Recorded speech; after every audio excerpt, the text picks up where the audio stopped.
छाया आपल्या सर्वांचं आपल्या आणखीन एका नवीन व्हिडिओमध्ये अगदी मनापासून स्वागत करते। तर आज मी चालले बाहेर लग्नाला। तर चला, उशीर झालाय, आज खूप घाई निघलेत, म्हणलं तुमच्याशी 2 शब्द बोलावं आणि निघावं। थोडी साहेबांना खूप घाई होत असती, ओरडत येत आणि तसं पण उशीरच झालाय घरचा आवरता निघाला ना। ओके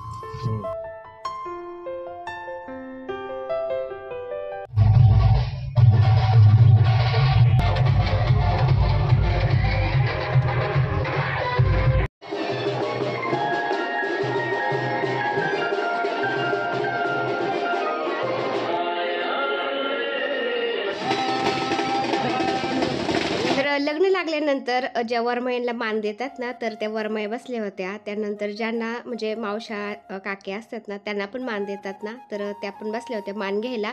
आणि माझ्या आईच्या जागेवर मला पण मान दिलेला होता, तर मी पण बसले होते। मग बायका बोलल्या की फोटो घ्या, व्हिडिओ घ्या। मग फोटो पण घेतले थोडेसे मी, व्हिडिओ पण घेतला। सोनी, सविता मामी, आजकाल नाही या धकाधकीच्या धावपळीच्या जीवनामध्ये सगळे जिथे आपल्या लाईफमध्ये खूप बिझी आहेत, त्यामुळे कोणालाच कोणाकडे जायला अजिबात वेळ नसतोय। असं लग्न कार्यात गेलं की गाठी भेटी होतात आणि मला तसंच झालं। 10-15 वर्ष झाले माझी यांच्याशी अजिबात गाठ भेटच झाली नव्हती। आत्ता लग्नामध्ये गाठ भेट झाली। तर माझी आई आहे ना, माझ्या आईची आत्याची मुलं मुली त्यांची मुलं असे 2-3 पिढ्या इथं मला भेटल्या। तर त्यांच्याशी मी गप्पा गोष्टी मारल्या, खूप छान वाटलं इतके दिवसातून भेटून मला। तुम्ही कोण लागते माझ्या? तुझ्या आईची मिवणी मी। माझ्या पण झाल्या मावशी आणि ही बहीण ना?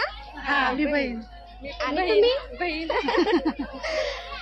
खूप दिवसांनी भेटलो। हे खूप काका। छान वाटलं खरंच बोलून। आणि काका माझे, तर हे इतके जुने नाते गोते आहेत ना, त्यांनी मला लहानपणी पाहिलेलं। तर मला सुद्धा माहित नव्हतं हे माझे कोण कोण काय लागते, तर त्यांच्याकडूनच मी नाते आज माहिती करून घेतले।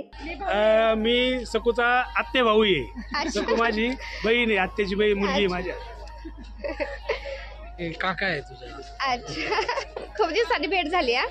तर मी ह्या सगळ्यांना कधी भेटलेले, माझ्या लग्नामध्ये मी यांना पाहिलेलं। त्याच्यानंतर मी अजून गाठी भेटी झाल्याच नव्हत्या, कारण माझं लग्न झालं वर्ष 1.5 वर्षाने माझी आई वारली। मी इकडे केडगावला राहते, ते तिकडे लोणीला राहतात, त्यामुळे मग असं गाठी भेटीच नाही। इतके दिवसातून भेटलो ना मी, इतका आनंद झाला ना मला, माझा आनंद गगनात मावत नव्हता। खूप म्हणजे माझं मन भरून येत होतं त्यांना भेटल्यानंतर। तर असं मी सगळ्या नातेवाईकांना भेटले, त्यानंतर या संगीता मामी त्यांना भेटले आणि लगेच आम्ही तिथून निघलो। मग तर मंडळी, आता वाजले 7 आणि राजू पण चाललाय कामावर आता।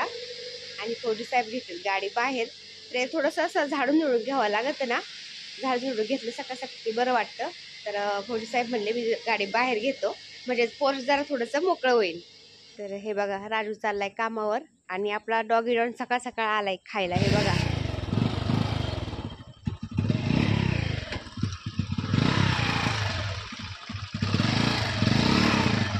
गेला। आणि फौजी साहेबांची चालली बरं का तयारी आता फुलं तोडायची। तर खंडोबा नवरात्र घट बसल्यापासून सकाळ सकाळ तेच दिवाबत्ती करतात, माळ घालतात। म्हणले माझं मीच करतो। फौजी साहेब तोडते फुलं। हा,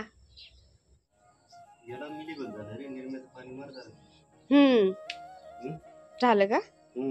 मारू ना। हे बघ किती छान फुलं आली झेंडूचे। मिरच्या लागल्या यायला, पण थंडीने सगळं त्याचे पानं गळून गेले ते मिरचीचे। मस्त फुलं आहेत। फौजी साहेब बोलतेत जास्वंदीची माळ घालतो आज घटाला। आणि हे बघा, मातीचा ढीग घातला होता। तर जनावर आले चरायला, जनावर कुत्रे असं उकरीत येत आणि सगळी माती रोडला घेतली इकडे। हे बघा, जनावर त्याच्यात शिंग मारीत बसलेत, काय होतं काय माहित त्यांचं त्याच्यात। ती गोळा करावं लागेल थोडी का? डॉगी डॉन का बाबा? ए डॉगी डॉन बसलाय, थांब बस, चपाती आणते तुला।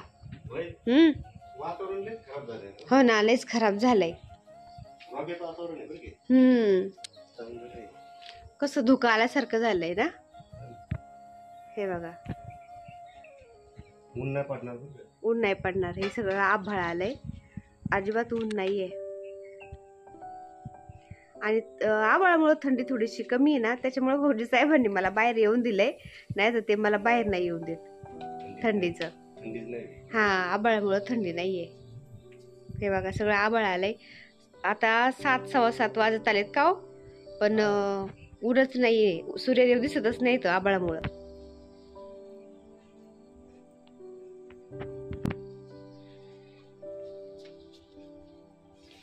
तर दर दिवस मी पूजा करते, पण फौजी साहेब आज पूजा करते. ते बोलले खंडोबा नवरात्र आहे तोपर्यंत रेग्युलर मिस करणार. तू म्हणलं करा, चांगली सवय लागते नाही का.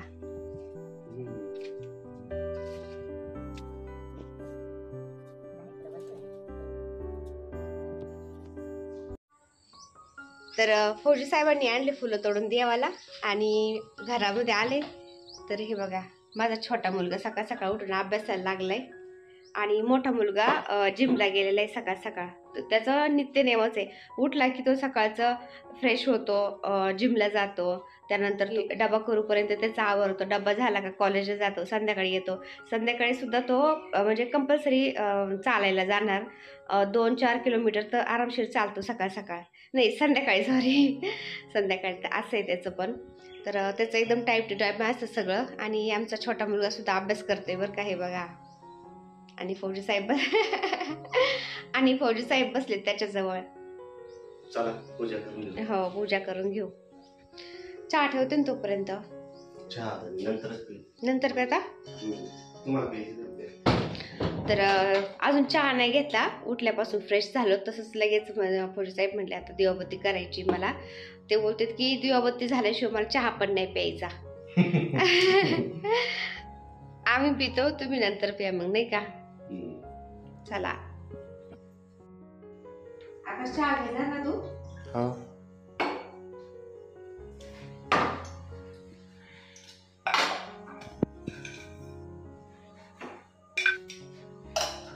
फौजी साहेब लागले आता दिवाबत्ती करायला. तर एक ताईंनी की दादांनी विचारलं होतं की तुम्ही आता इथं घटस्थापना केली, मग वरच्या देवांची देवपूजा कशी करणार. तर तुम्ही बघू शकता फौजी साहेब कसं देवांची फुलं काढतात. तर म्हणजे हात पुरतो येतात करता, काही एवढं अडचण नाही येत.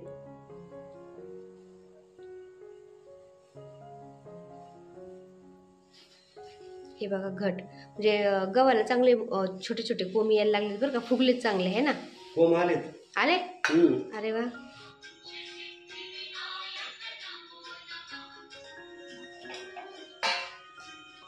आता फौजी साहेब दिवाबत्ती करते तोपर्यंत मी चहा देते मुलांना पण, आणि मी घेते चहा आणि स्वयंपाकाला लागते.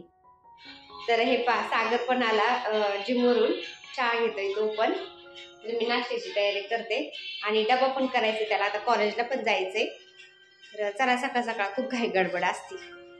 तर हे फौजी साहेबांनी मोबाईलवरती मस्त सकाळ सकाळ गणपती बाप्पाचं नामस्मरण लावून दिलंय आणि फौजी साहेब करते दिवाबत्ती. हे बघा.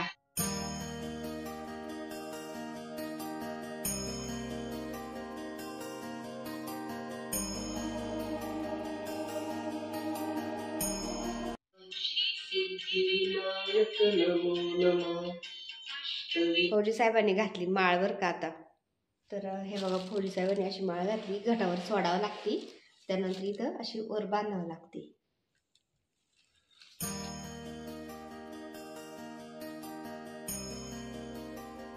ही आपली भोळी बाबडी पूजा आहे बरं का. फौजी साहेब बोलतेत आपली भोळी बाबडी पूजा आहे बरं का.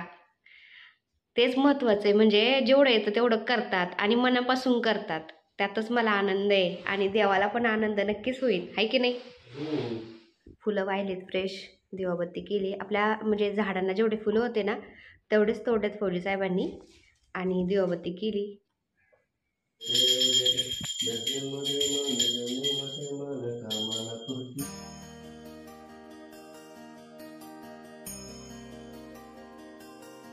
मंडळी स्वयंपाक झाला, मुलाचा डब्बा भरून दिला, मुलगा गेला कॉलेजला.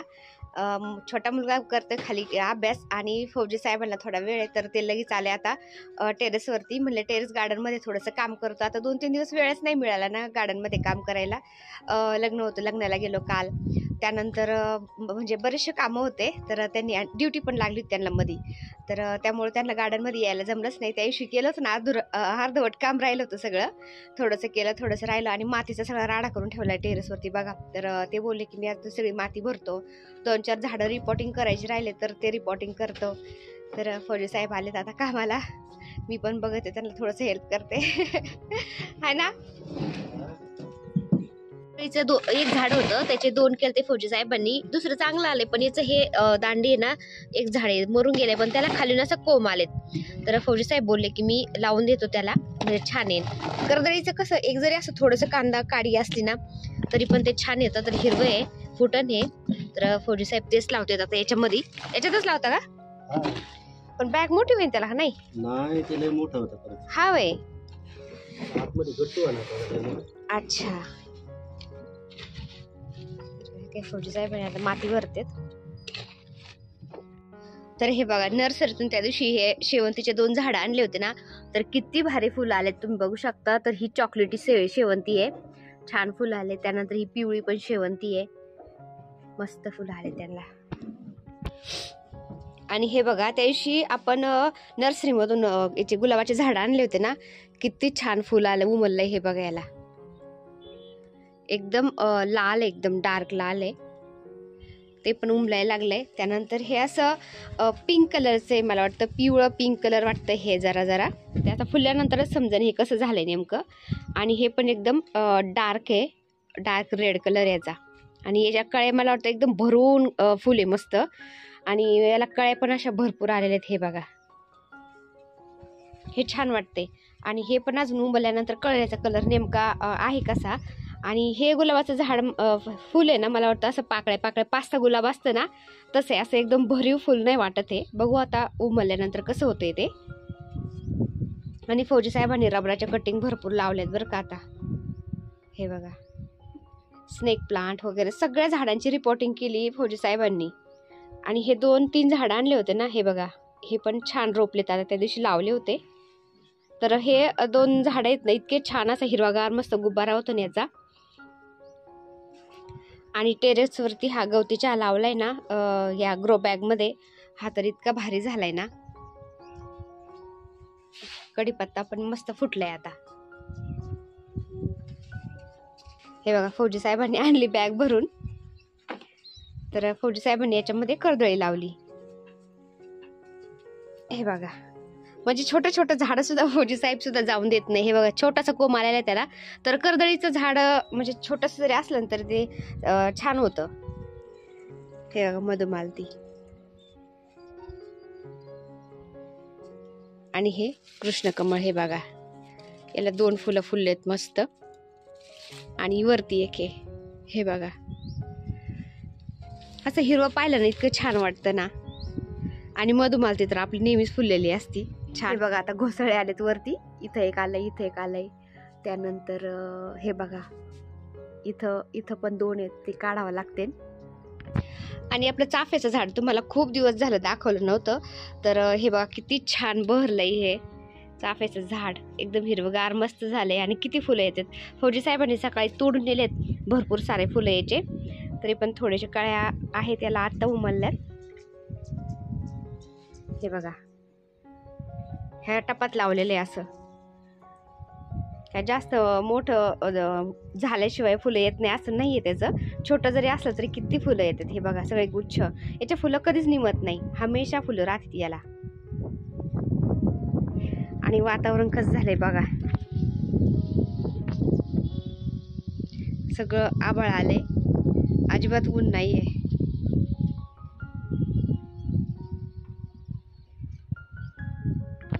आणि फौजी साहेबांची हे बघा चाली कटिंग झाडाची. आणि हे बघा वातावरण कसं झालंय.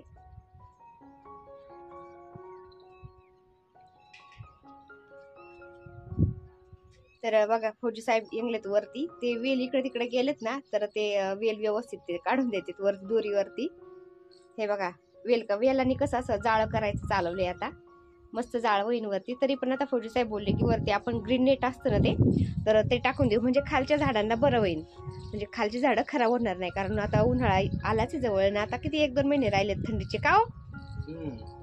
त्यामुळे ते बोलले ग्रीन नेट टाकून घेऊ आपण, तर ते वेल आता नीट करतात व्यवस्थित. तर सकाळ सकाळचं काम आवरलंय, स्वयंपाक पण झालाय, मुलं गेलेत, मुलगा गेलाय कॉलेजला, नाश्ते पाणी झालेत, बरंचसं आवरलंय. वरती आलो टेरेसवरती. फौजी साहेबांना थोडेसे 1-2 झाडं भरू लागते, ते टेरेसवरची माती वगैरे नीट करू लागते. तर चला, तर आजचा व्हिडिओ इथे सेंड करते. व्हिडिओ आवडला असेल तर एक लाईक करा, चॅनलवर नवीन असेल तर प्लीज आपल्या चॅनलला सबस्क्राईब पण करा. चला तर भेटूया पुन्हा अशाच एका छानशा व्हिडिओ बरोबर. तोपर्यंत बाय. व्हिडिओ बघितल्याबद्दल खूप खूप धन्यवाद सर्वांचे. सर्वांना श्री स्वामी समर्थ.